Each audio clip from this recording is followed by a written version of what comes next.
Yun! Kumusta mga idol? Kumusta? Wasak mga katapyas. So ngayong araw pupunta tayo sa ilog at pupunta natin sila sila Ading Boy, si Aladin kasi ilang isda sila mga lods. Yun, kanina nasa bayan ko nagduduyan. Bale, bumalik si Ading Boy para kumuha ng bigas. Ibig sabihin, magsasaing sila at ibig sabihin nun marami silang huling isda. So nagdala na rin ako ng water jug. Yan, nilagyan ko ng dalawang yelo para naman malamig-lamigan sila kasi sobrang init mga lods. So, yan, tignan nyo yung mga maisan. Yan, ang nangyari sa maisan natin mga lods. Yan, dahil po yan kay Bagyong Egay.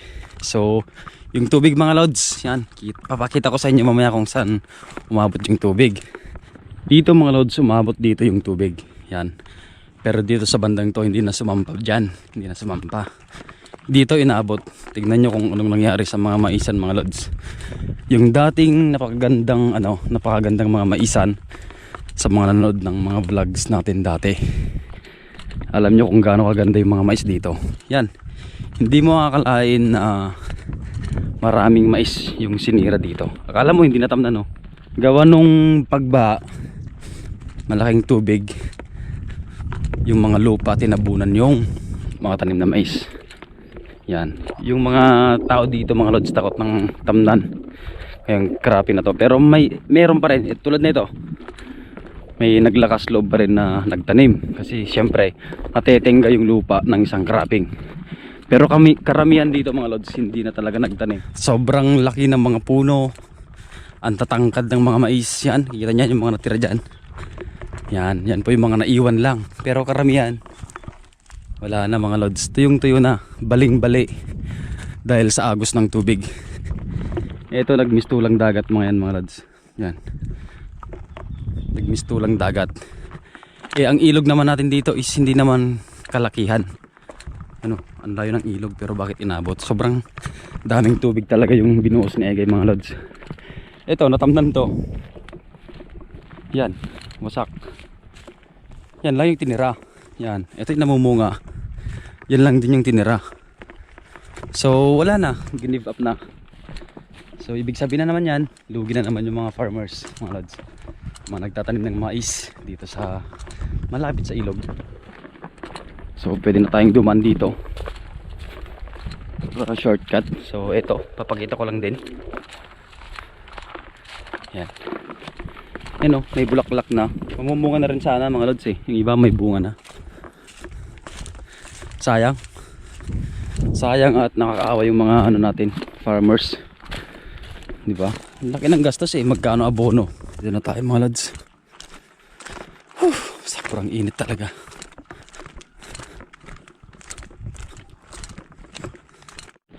Ang init, nakakapagod. Grabe mga lods, napakainit talaga. Solid. Grabe. Bale, naiwan si Ading Boy dun sa kanina, sa mga batuan kasi magsasayang siya.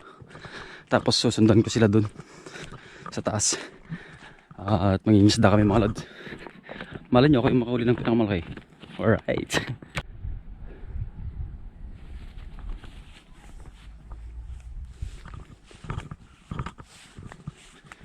Yun, nandun na sila.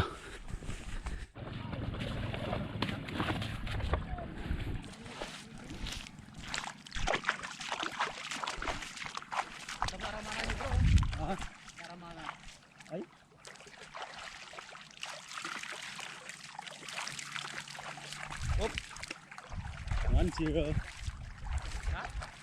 1-0 mga lods. Yun, yun na. 1-0.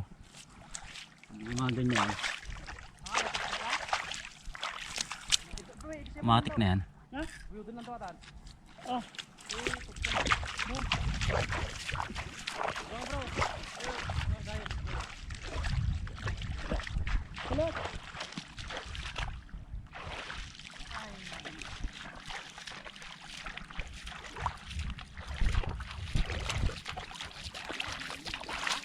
Baka sumabit. Okay. Ano ba? Mr. Nobody. Okay.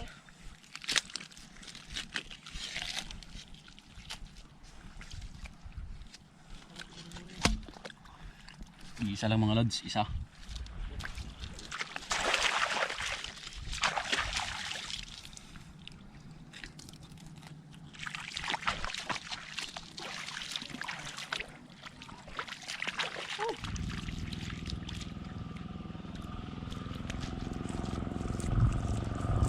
Isa pa lang mga lods, maliit pa. So kunin natin tong dala. Hagis tayo.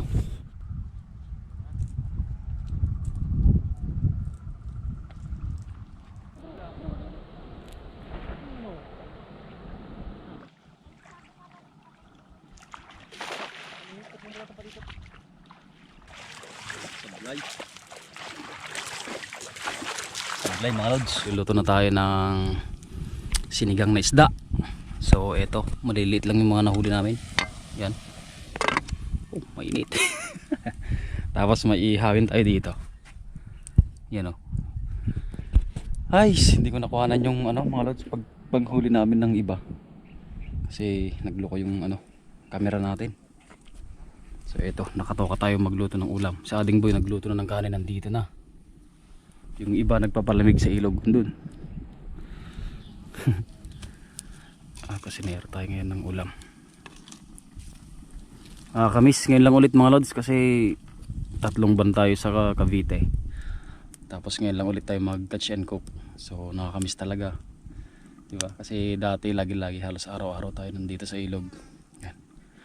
At ngayon nga parang iba na yung init, napakainit talaga kumpara sa mga nakaraang taon at mga buwan. Talagang iba ngayon, iba sobra. Kung dati kaya naming magbilad dyan sa mga batuan na yan, ngayon hindi. Ibang sikat ng araw talaga. Yan ay halos ayaw nilang umahon sa tubig eh. Hindi ba? Karanya giban ayaw ko tiga mau ko kadalon. Kamutan ako dito sindol. Hindi na mga musong dito. Kaya mo pan ay pan dapat bibilo ko dito. Alam mo.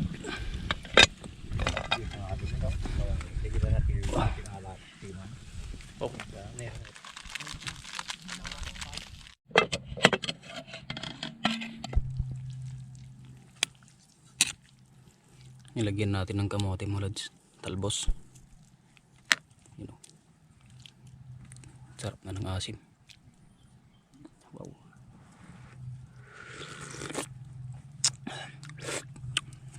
Panalo. Yep.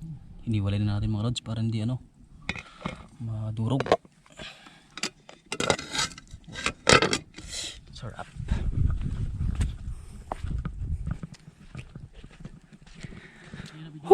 Mainit. Sumakto yung ulap po mga lods. Yan. Pati yung aso hinihingal na. Yan. Yay. Tagay. Aba, madikat. Sarap po.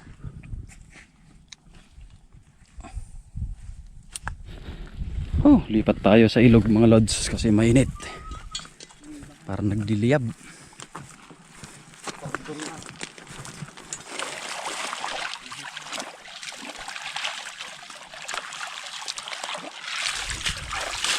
Okay. Let's go. Uy, may sinigang pa. May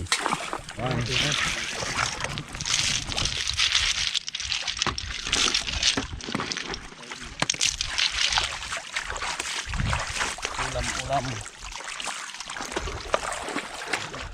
Goong na may sili.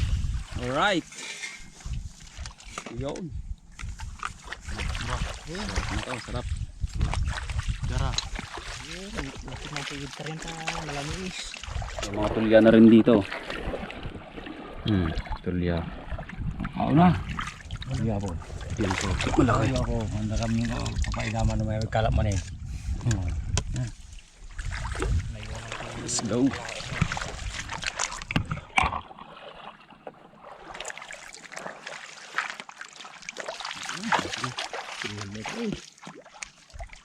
Kinamot ko na. Kinayo. Kinayo ka naman.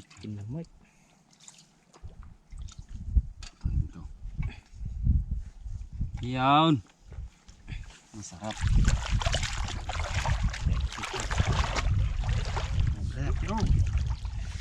Tayo. Masarap tiktik na. Ano pa? Malang isang siya. Ganas.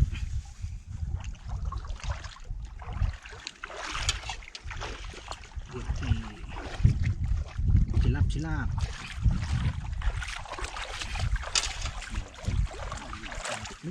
Hindi ko yun.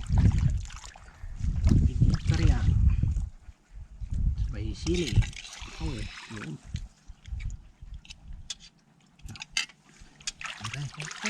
Kaldo. Yan, sa nabaran niya.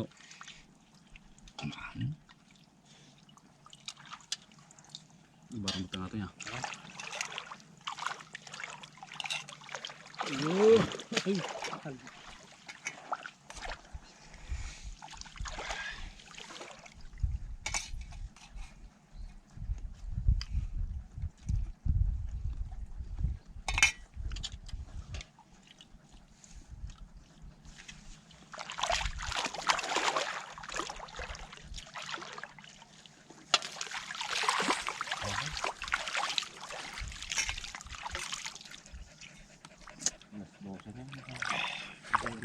Kebatog.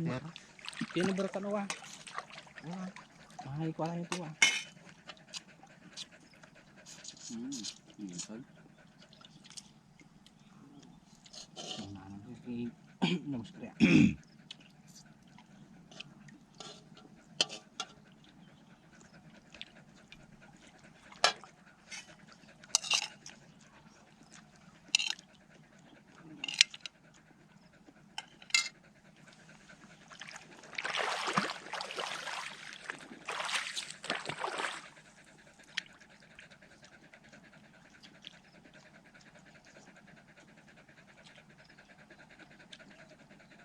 Tumutut siya din naman.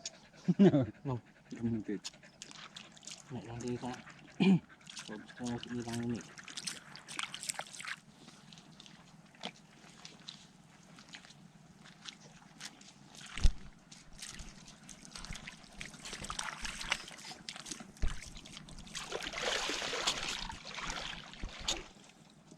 Sige, laban na.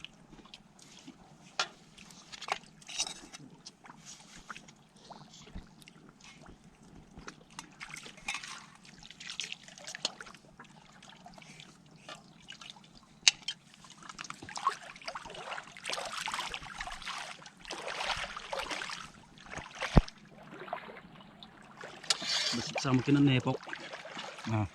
Basit sa kinan ako naman. Cái bà tuần nữa mà cái tầm gì cả đôi tao cái này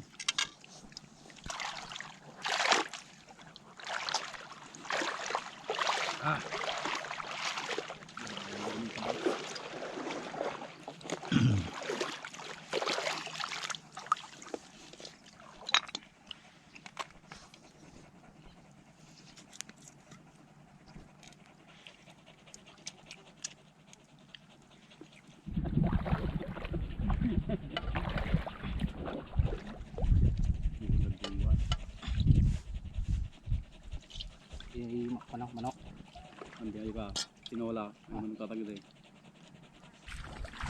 bangkai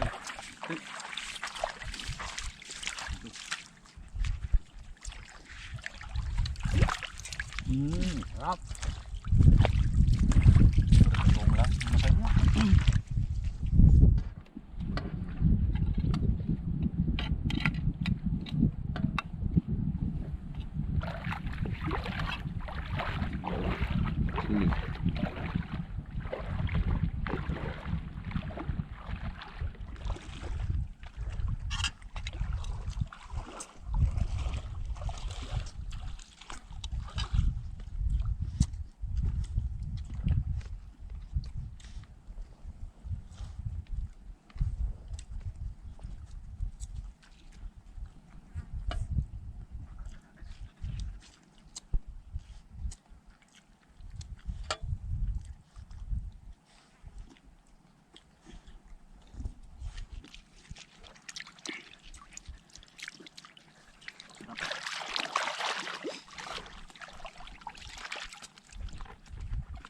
Sarap.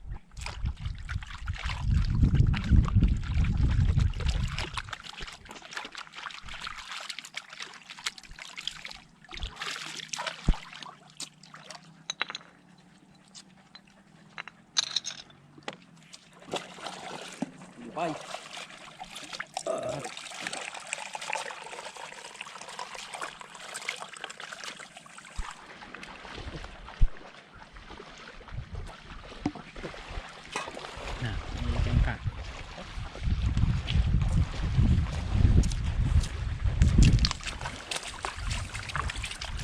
Para magkakaroon Eh, aso.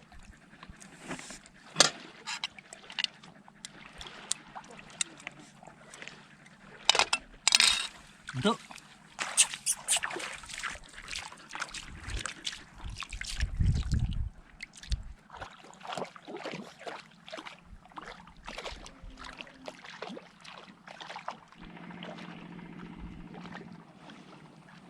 Grabing init mga lods. Kahit nasa tubig ka, mainit pa rin yung tubig. Hays, yan. Tapos na kaming kumain. Medyo ano lang, pahinga na lang konti tapos uwian na. So na-miss natin yung ganitong setup mga lods. So na-miss natin tong mga ganitong ano, catch and cook mga lods. Kahit hindi karamihan yung nahuli. Yun, okay pa rin, nabusog naman. Yun naman yung ano dito, yung mabusog, saka mag-enjoy. So next time ulit mga lods, sana patuloy niyo akong suportahan sa aking mga ginagawa. At thank you kasi nasa 10,000 subscribers na tayo. Kung hindi dahil sa inyo mga lods, hindi yun ano, magkakaroon ng ganong subscribers, ganong kadami. So thank you ng madami sa inyo at lagi mag-iingat. God bless.